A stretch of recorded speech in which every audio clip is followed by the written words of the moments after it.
കേരള മുസ്ലിം ജമാഅത്ത് കയ്പമംഗലം സോണിന്റെ ആഭിമുഖ്യത്തിൽ സമസ്ത സെന്റിനറി പ്രമേയ സമ്മേളനം നടത്തി.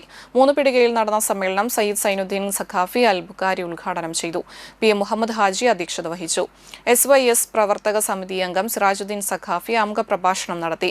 SYS പ്രവർത്തക സമിതി അംഗം CK റാഷിദ് ബുഖാരി സമസ്തയുടെ 100 പ്രകാശ വർഷങ്ങൾ എന്ന വിഷയത്തെ ആസ്പദമാക്കി മുഖ്യപ്രഭാഷണം നടത്തി.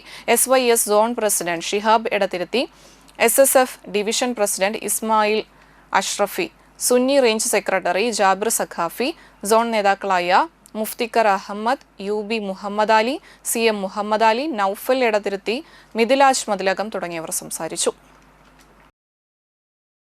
ശക്തികൾക്ക് വേണ്ടിയിട്ട് കീഴാള് പണിയെടുക്കുന്നവരായി അവർ നിലകൊണ്ടു എന്നതാണ് ചരിത്രം വായിക്കുമ്പോൾ നമുക്ക് മനസ്സിലാക്കാൻ പറ്റുന്നത്.